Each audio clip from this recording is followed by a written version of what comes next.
Hey there, everyone. Welcome back to Utility Sports. And like always, we're coming at you with Mock Draft Monday here on the channel. Of course, going through the full first round, taking a look at what all NFL teams might look to do when it comes to the actual NFL draft. We are advancing throughout the season. Here, finishing up week 8, we are recording this before Sunday Night Football, before the Minnesota Vikings take on the Dallas Cowboys. So there is a few things in the order that will shake up week to week. And in order to check out our latest stuff, make sure to hit that subscribe button.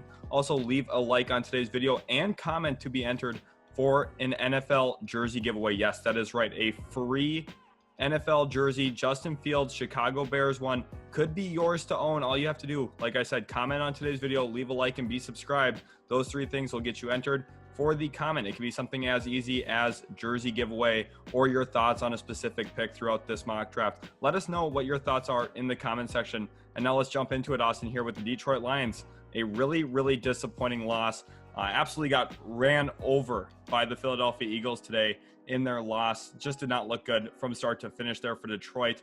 And we've been looking at Kayvon Thibodeaux very consistently first overall for this team. However, after today's performance, has that changed? I think that Malik Willis is what this franchise needs, a dynamic playmaker, a guy that can really transform an offense. I think he's one of those guys that can do that.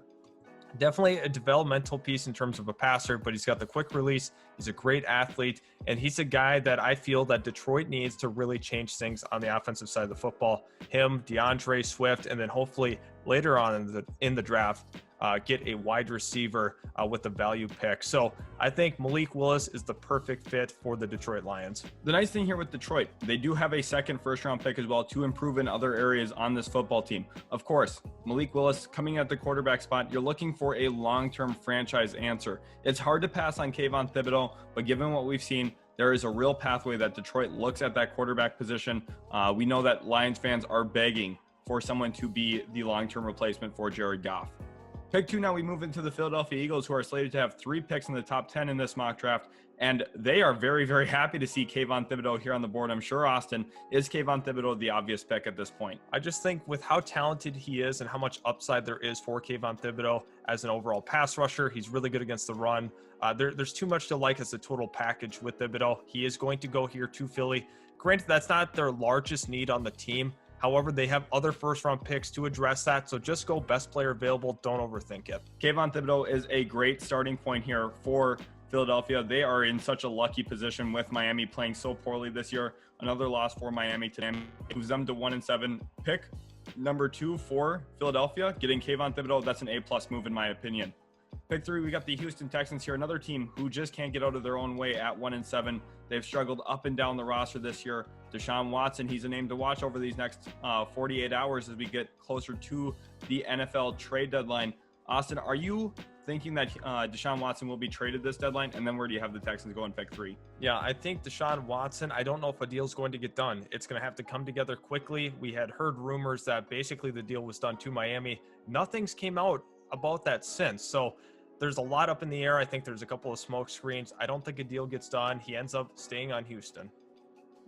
Now with that selection, I am having them go with Matt Corral. He is the pick from Ole Miss. Yes, they just lost this week, but I still think he's a very good prospect, a good enough athlete, and a guy that can really sling the football around the field. And the Texans, I don't think long-term are comfortable with the guy like Davis Mills. Matt Corral is the selection here. Spending a very high asset here on a quarterback, Matt Corral. I think that makes a lot of sense, though, for Houston. You just can't operate with a guy like Davis Mills as your lead quarterback. We've seen the result of that week in, week out. This offense is sputtered. They just don't have what they need. Even when they've had some decent pieces like Brandon Cooks, we saw that Mark Ingram got valued by another franchise in a trade. They had some decent pieces, just haven't gotten anything going on offense, and that's why they're at 1-7 currently. Pick number 4, we have the Jacksonville Jaguars, another team who's been really up and down. They do have their long-term quarterback. I think the biggest issue with this team is the defense right now. Jacksonville, they just have struggled to stop anybody, including Geno Smith today in a terrible loss to Seattle. Austin, first of all, what's your thoughts on Jacksonville's game today against Seattle? And then where would you have them go here? They were bad in every phase of the game. Unfortunately, this team is a disaster. Urban Meyer will very well not make it to next year. I think he will resign in the offseason. Looking at number 4, I think it's a clear pick here. Derek Stingley, they need another corner. They tried to address that. Tyson Campbell, Shaq Griffin, They have Trey Herndon there. They traded away CJ Henderson. I think they will be in the cornerback market, and it's hard to go against a guy like Derek Stingley, dynamic athlete as well, really good man coverage. He was an absolute stud at LSU. Unfortunately, an injury ended his season. Phenomenal pickup here. Derek Stingley, like you talked about, the athleticism, the coverage skills, he's got it all there for Jacksonville. You put him with Tyson Campbell, you've got two great outside cornerbacks moving forward. We'll see if Shaquille Griffin can pick up his play as well moving into the future. Pick 5, we got the New York Jets now on the clock. Of course, my franchise here did get a surprising win today. Mike White balled out against the Cincinnati Bengals. I don't think anyone was expecting that. He had such a phenomenal game and really proved himself to be a gamer. However, the direction of this franchise still is not trending upward, in my opinion, for the rest of this season. They need to hit on this draft pick, and there's a really, really good player out here, Austin. Is Kyle Hamilton the obvious selection? He's got to be the pick. Kyle Hamilton on the back end of that secondary, 6'4", athletic, very, very good cover guy. Also can play in the box. There's so much versatility to his game.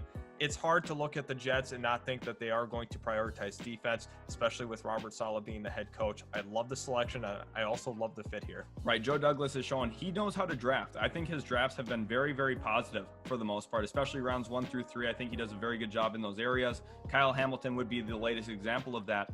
Austin, at 4, you had talked about Derek Stingley being the obvious pick there for Jacksonville. Of course, we've talked enough about the positional value, cornerback versus safety. Modern day NFL values that cornerback position just a little bit more. Do you think Derek Stingley is a better all-around prospect than Kyle Hamilton? I think he is, but I think they're very, very close. Mainly the reason Jacksonville, they definitely need a safety as well. However, I think Derek Stingley, position-wise, you need to get a corner in this league. They're getting torched on the outside.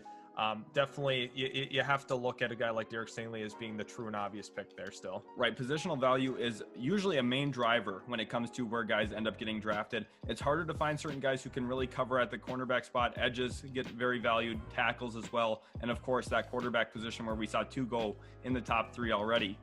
Pick 6, we got the New York Giants here now on the clock, and they're another team where they could look a variety of ways. They could look on the defense at a few different spots, but also along that offensive line, arguably. Where do you have them going here? I have them going with Evan Neal, a guy that shifted from right tackle to left tackle before the year started for Alabama, and he's been terrific. Once again, a great athlete at the position, and he is very, very technically sound as well. For Evan Neal, I think this is a great fit for the Giants. This team's definitely going to be looking to improve that offensive line for Daniel Jones. I think Evan Neal's a phenomenal grab here. You can look at him as a potential top 4 player in this year's class with kind of the physical traits that he possesses at that tackle spot. With them already having Andrew Thomas, do you see Evan Neal playing right tackle for the Giants if he got drafted there? I think he will be the left tackle for this team. There's a reason he would go at this pick. It's because they need that left tackle. They can shift things around according to this selection, so I'm not really worried about what's on the roster hindering where he plays. Of course, they do have pick 11 coming up as well, so they have a lot of flexibility in this draft. Dave Gettleman did such a good job taking advantage of that trade last year with the Chicago Bears, has positioned himself very well this offseason. Pick 7, we got the New York Jets, another team that's positioned themselves fairly well with the help of a Russell Wilson injury. Could be a top 10 pick here coming from Seattle. Currently, it sits at 7. Where do you see the Jets going to complement Kyle Hamilton? I have them going to Marvin Leal. He is going to be the pick. Reason being, offers too much versatility along that defensive line. That's been a common theme for me with this New York Jets team. Are you a versatile player? And that's what they've been able to do so far in this draft. And DeMarvin Leal is going to be an absolute stud. Whether you line him inside, outside, doesn't really matter. He can get to the quarterback regardless. Biggest thing for this Jets defense, those young cornerbacks have been ahead of schedule. CJ Mosley, despite not playing really for a year and a half, has looked like a very solid interior linebacker still. Quincy Wilson's flashed off the screen as well. You add in an elite safety and an elite edge in one class, you are looking at a very, very strong defense, especially with Karloftis coming back healthy. Of course, Marcus May is going to be a name to watch on the trade block this year. However, I love where they're getting started in this draft. Pick 8, we've got the Washington football team here now, Austin. We've already had 2 quarterbacks go off the board. It feels a little high here for the 3rd quarterback to go in this year's draft. However, is it that vital for Washington to go ahead and pull the trigger here? I think they do want to address the quarterback spot. Sam Howell is going to be the pick. Now, in terms of actual value, there's a couple of other guys I would like them to take, but I think the desperate need for a quarterback is going to prevail. Washington is searching for that franchise guy. Taylor Heineke very likely will not be viewed as that franchise quarterback for them. It's not his entire fault for the offense this year, but overall, they're going to be looking to make changes regardless.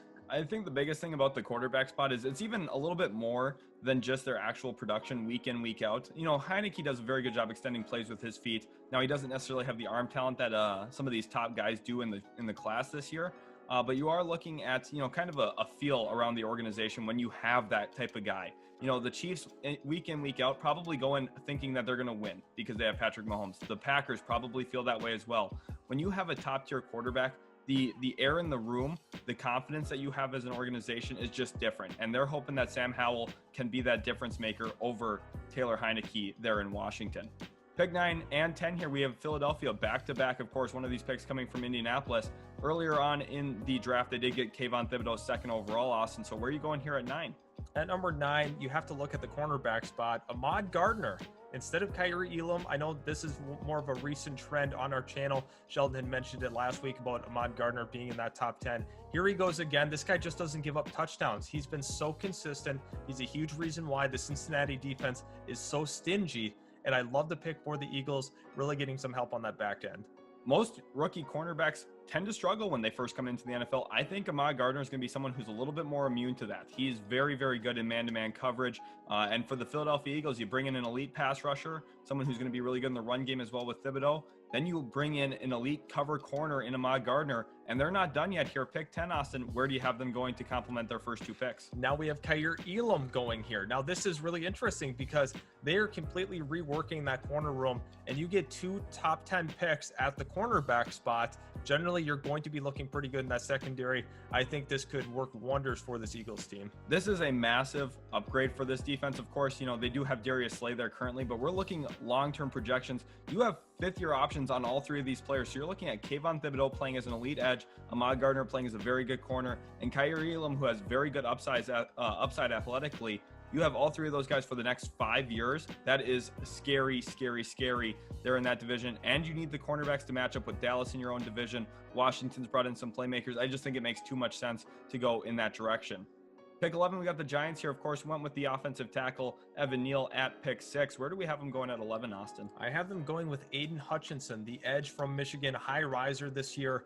Definitely was thought to be a first-round pick, more towards the 20s, but now he's worked himself into that top 10 range in terms of overall prospects. He's getting a ton of pressure, a lot of hurries. There's a lot to like about him as a prospect, and I think the Giants could be a great fit for him. Based off of his latest rise, Austin, this has to be pretty good value grabbing him here at 11. What would you grade this pick if the Giants made this on draft night? Yeah, I think this is an A- level pick. I do like the value, and I think they're doing a really good job further enhancing that defensive line. Right, Leonard Williams gets a running mate here in Aiden Hutchinson, Very good selection here. They get better on both sides of the football in the trenches.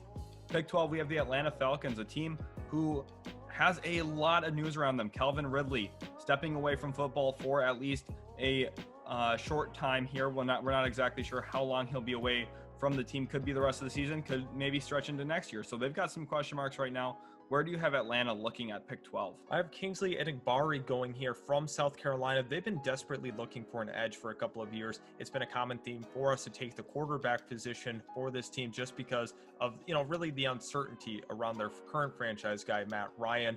But I think at this point in the draft, they shouldn't panic on a quarterback. They very well could look at a couple of the current options on the board, Spencer Rattler being one of them. However, I'm not going to go quarterback. I think they need an edge for sure.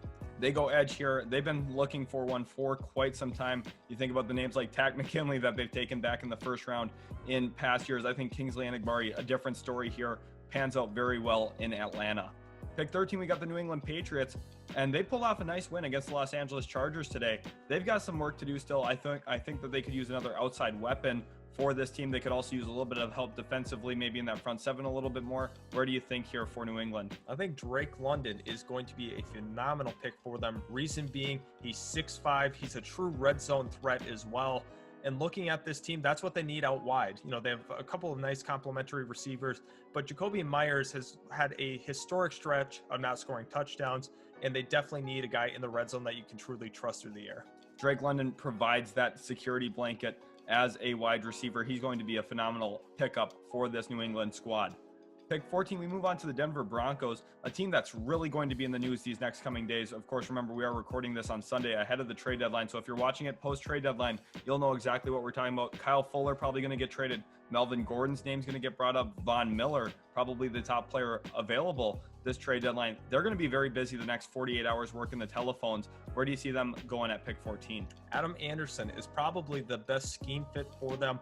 People worry about his size being 6'5", only 230. However, I think at the next level, he will be a very, very effective pass rusher, and you do want to see him in that 3-4. He's been such a key part of that Georgia defense, Austin. I know how much you've raved about Georgia and the Bulldogs defensively this year. Talk to how good they have been as a college program defensively. Yeah, they've been historically great on defense, and this is a big reason why they get after the quarterback and they really apply pressure there. That's why Adam Anderson is going to be so valuable for a football team, and he'll bring that same tenacity to the next level. Controlling the line of scrimmage has been huge for that program. It's also huge in Vic Fangio's defense, and Adam Anderson going to be a great addition there in Denver.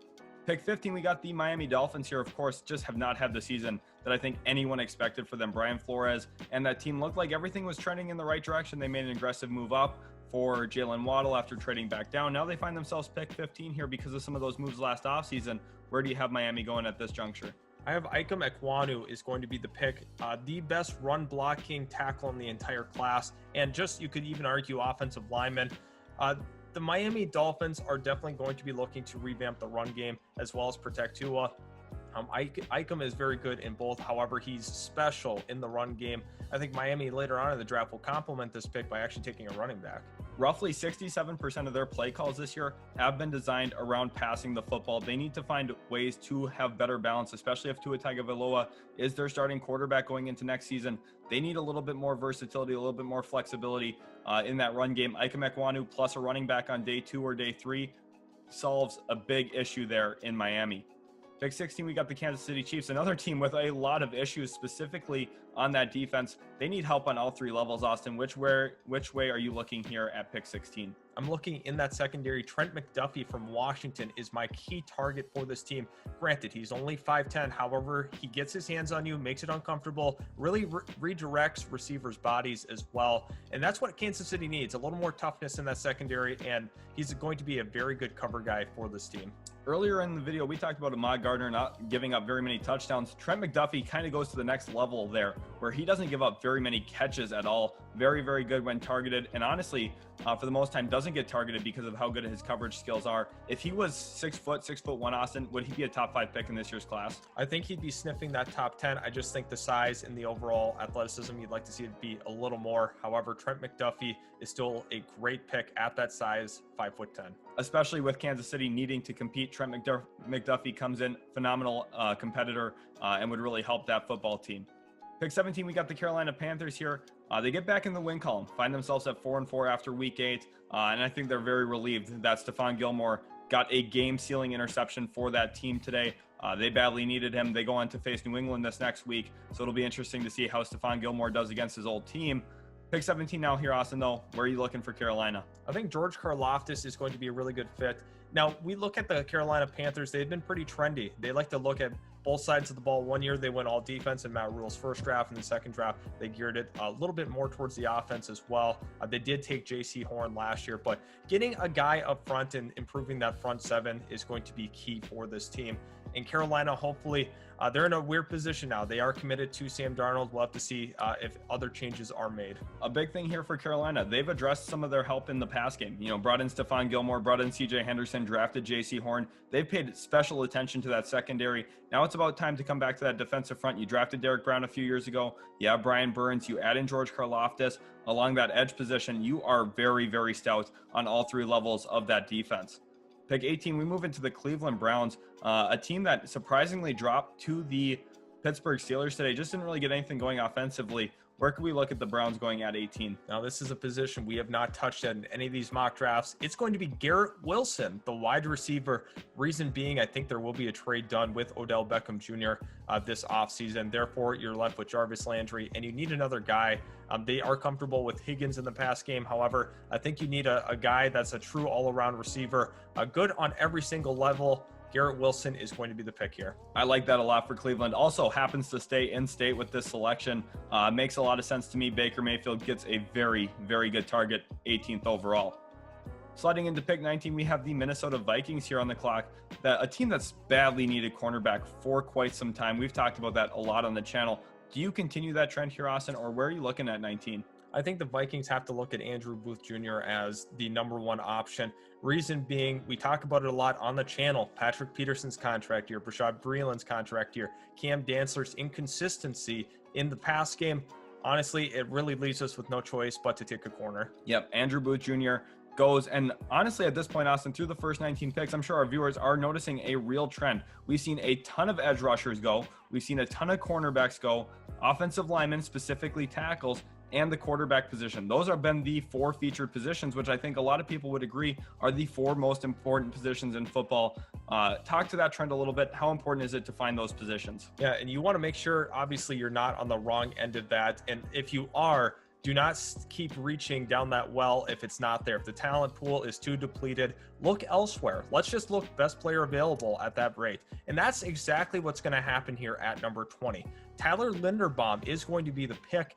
We talked about it, depleting positions. Quarterback has been one of those positions so far in the draft. I know Pittsburgh fans here would really, really like to take a quarterback, but I just don't feel comfortable with what's on the board currently to go ahead and select one here at 20. Yeah, that position is just thinned out at this point. You're looking at probably a day 2 selection for Pittsburgh, looking to address that quarterback spot. But I think Tyler Linderbaum could really help them as well, identifying pass rush. If you're going to transition to a young quarterback, you need a smart, heady center, and that's what Tyler Linderbaum is, an All-American there for the Iowa Hawkeyes. Pick 21, we're staying in the AFC North with the Cincinnati Bengals. Surprising loss to the New York Jets today. Jamar Chase held to his worst game as a pro yet at this point, only 3 catches for 32 yards, but still very, very good upside with him. Pick 21, Austin, where are you looking for Cincinnati? Nicholas Petit-Frere is going to be the pick. Reason being, the Cincinnati Bengals need a very, very good pass protector. I think this is really who provides that, one of the best pass protectors in the entire class at that tackle spot. And Cincinnati definitely needs to improve up front. Phenomenal positional upgrade here. Can play right tackle, can play left tackle, gives you some flexibility. Like you said, Austin, so good in the pass game. That's really where they need a little bit more help. They've been very, very good this season, and I think this is a pick that will help even accelerate their rebuild a little bit faster and maybe see them win a division at some point down the road.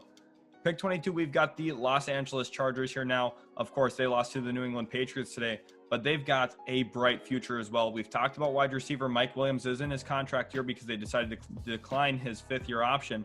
Is wide receiver a real option here for LA? Yeah, I think it has to be. I think Chris Olave is going to be the selection, a guy who's going to be able to work it inside and out, a guy that can go short, intermediate, and long. I do like these Ohio State receivers this year. It was thought to be that Chris Olave was going to be around this pick 20 last year, ends up going back to college, and he really didn't gain anything by doing so. Yeah, he just lost 1 year of nice paychecks from the NFL. But think about Jalen Guyton, how nice he's been with Justin Herbert, and then think about a super upgraded version of that. Chris Olave is going to be electric, no pun intended, there with the Los Angeles Chargers. Pick 23, we're looking at the New Orleans Saints here now. Of course, Jameis Winston did go down with an injury in today's game against the Tampa Bay Buccaneers, and they've got some work to do just around this roster, specifically at that wide receiver spot. Without Michael Thomas playing, we've seen how weak some of their supporting wide receivers could be as lead guys. Who do you think they go here? I'm going to go with the 6'3 receiver, Treylon Burks. I've been a big fan of his all year long, and he continues to prove us all right of the people that like him because he has a great catch radius. He's going to be phenomenal in the red zone. Him and Michael Thomas are going to be a dangerous duo for Jameis Winston or whoever is the next quarterback of the New Orleans Saints. Having him is going to be a humongous upgrade over the other guys currently on the roster right now. I think it makes all the sense in the world to address that. Sean Payton gets a really fun, versatile, physical weapon in Treylon Burks. Going to be a great grab there for the New Orleans Saints. Pick 24, we're looking at the Dallas Cowboys here. We've been so consistently looking cornerback here, Austin. However, there's some great value here at other positions. with the run that we've had on cornerbacks, are you looking in a different way, or do you stick to that cornerback room? Yeah, so we had talked about this. When it gets thinned out, sometimes look the other way. Dallas does this in the first round. They are not afraid to take based off of value. Kenyon Green is going to be the pick. He's going to be a phenomenal guard at that next level, really athletic. He could also potentially play tackle if you needed him to, but best suited as a guard. The Dallas Cowboys are going purely based off value. I know we wanted to see corner there. However, Kenyon Green's the pick. The nice thing about the cornerback spot, with the run we've had earlier, there is a nice collection of guys on day 2 where there's not a ton of separation between some of these guys. There is a lot of talent left on the board that they can take one in round 2. We saw this a few years back when they took CeeDee Lamb. Ignored positional need, went with a great player, and it's paid off for them with how good he's been there in Dallas. Pick 25, we're on to the Buffalo Bills here. Another team that could maybe be looking at the wide receiver spot. Of course, Cole Beasley getting up there in age. There's been a little bit of divisiveness in the locker room because of him. You're also looking at Emmanuel Sanders only being on a 1-year deal. Austin, are you considering wideout? I know we've also looked at cornerback quite a bit. We've been thinking about corner again, and I have an issue with doing that. I'm going to go with the guy that has humongous upside. That is George Pickens from Georgia. He's recovering from a torn ACL. George Pickens could be a great fit for this Buffalo Bills team. Once again, they need a true red zone threat, right? Stephon Diggs is a great receiver, but on this roster, I want to see a guy that can really high point the football. That's what George Pickens does. This guy very well, had he stayed healthy, could have been a top 10 pick. Stephon Diggs, such a great route runner, really good after the catch. You add in a physical outside wide receiver who can high point the ball like George Pickens can. It is going to be phenomenal for Buffalo and also for Josh Allen. Pick 26, we slide into the Las Vegas Raiders here. They are an interesting team. I don't think anyone expected them to be picking 26 at this point of the season in our mock drafts, Austin. Where do you have them going now at this point? I'm going to have them go on the second level of that defense. Christian Harris is going to be the pick from Alabama. Athletic linebacker, downhill thumper. I think there's a lot to love about his game. And I think the Raiders are looking for that kind of toughness on that defense. Mike Mayock's definitely smiling hearing about this pick, especially since Christian Harris comes from a major program there in Alabama. Anything we know about Mike Mayock drafting, he's looking at the big programs. Very real draft history there that he's going to take from a team that's probably going to be in the college football playoffs. Alabama fits that criteria. Pick 27, we move into the Tampa Bay Buccaneers now at this point. Another very interesting team. Of course, last year went with Joe Tryon. They have a lot of different ways that they could go because of how loaded they are. There's probably going to be some salary cap implications involved in this pick. Where do you see them going now? You very well could look to replace Donovan Smith in this pick. I'm going to go ahead and opt for Darian Kinnard. I think that it's important for them to find some ways to shave some salary. They could do this by releasing Donovan Smith and going ahead and drafting Darian Kinnard. They save a lot of money there at that tackle spot. And if we know anything about Tom Brady, he can make rookie tackles work. Look at how good Tristan Wirfs was for them a few years back. Only he's given up 1 sack in his career. Of course, a lot of credit to Wirfs there as well. That's not just Tom Brady. But Darian Kinnard could find similar success there in Tampa Bay. Pick 28, we're looking at the Green Bay Packers here now on the clock. They've just been so great. Won 7 straight games, beat the Arizona Cardinals on Thursday Night Football this past week. Where do you see Green Bay going now? I think they look along that offensive line. Jackson Kirkland from Washington is going to be the pick. You upgrade over Billy Turner. I like this for them. You have Bakhtiari at left tackle, and then you have Jackson Kirkland at the right tackle spot. Definitely needs to bulk up at the next level. However, he's going to be a really nice pass protector. A theme we're seeing here, good teams address the offensive line. Dallas, Tampa Bay, Green Bay, all in the big slugfest there in the NFC. All look at offensive linemen in this mock draft. Pick 29, we got the Baltimore Ravens here. Another example of a really good team, especially when it comes to drafting. Consistently find great talent on days 1, 2, and 3 of the NFL draft. Where are you looking here now for Baltimore? Ever since the Orlando Brown trade, you have to have this feeling that they are looking at tackle. They do have to go ahead and replace him. Charles Cross is going to be the pick from Mississippi State. Really consistent offensive lineman for the Bulldogs. I think that this is going to be a worthwhile selection because of their reliance on running the football, and Charles Cross is going to help that. We see a huge run on tackles here near the end of the first round. 3 straight offensive tackles go off the board. Kenyon Green only a few picks ahead of time, a versatile offensive lineman. Ton of talent going off the board here at the end of the first round. Pick 30, we got the Arizona Cardinals. Obviously disappointed to have lost their most recent game. Everything went wrong for them in that game, honestly, and they still were competitive. That just shows how good of a football team that Arizona has right now. Where do they look to improve? I think you want to replace Robert Alford. We're going to go ahead and go to that cornerback spot. Darian Kinnard is going to be the pick. The former Clemson Tiger transferred to Georgia. I think he's had some ups and downs. However, I do believe Arizona is desperate enough at that cornerback spot to go ahead and maybe do a potential slight reach here. One of the biggest knocks on Darian Kinnard in his time at Clemson was how he performed against LSU in that national championship game. Got really torched by Jamar Chase and Justin Jefferson. After seeing those two guys in the NFL, it's understandable why he got beat. They've been beating NFL cornerbacks every single week since both of them got drafted. Darian Kinnard, I think, really good value grab here, pick 30. I think people are forgetting how good of a cornerback he can be. Pick 31, we got the Tennessee Titans now at this point. I think they're an interesting team to mock for. I think could use some edge help, could also use some offensive line help. However, the tackle run right in front of them doesn't really help them in that area. Where do you have them going? I have them going Drake Jackson, the long-arm edge rusher, has humongous upside for this team. He's got a couple of things to work on the next level, especially in the run game, but however, he has some great upside as a pass rusher because of some of those physicals, because of some of the long arms. I think there's a lot to like about him as a prospect, and Tennessee's going to go ahead and take a swing here. I like that a lot. Drake Jackson, I think the upside is tremendous there for Tennessee, which brings us into our last pick. Remember, if you guys did enjoy, hit that subscribe button right now. Leave a like and a comment. Those things only take about 20 seconds of your time to be entered for a free NFL jersey giveaway.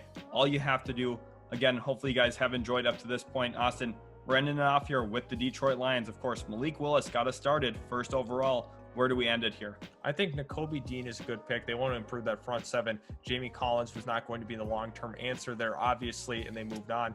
I think that Nakobe Dean could be a big impact player for them, really quick, and a guy on that second level that could be a tremendous help for this team. Here we have the quick review on the mock draft here. Of course, Malik Willis started us off. Just take a look at the draft grades here, Austin. I'm surprised Kayvon Thibodeaux only netted a C+ second overall. I think that's an A+ level pick, honestly, for Philadelphia getting that great of a player. Anything that stands out to you here, Austin? Yeah, you see a couple of runs on the C's there in the middle. I don't believe that's correct, but you do see towards the end of the draft a ton of A's, some really good value picks later on in this draft. And this isn't fully indicative of, the contract situation. That's why you do see some of these grades look a little lower, because they're not taking into account who's in their contract year. Yeah, most definitely. There's going to be a ton to watch for moving forward throughout the draft process. Teams like Philadelphia, the New York Giants, the New York Jets, who have multiple first-round picks, including the Detroit Lions. That is awesome that we're going to be able to keep up to date with them. They're going to have a ton of improvement going into next season. Hopefully you guys did enjoy today's video. Again, if you did, leave a like on it, comment. We'd love to hear your thoughts, and also be subscribed so you don't miss out on more in the future. And until then, we'll see you guys in the next Utility Sports video.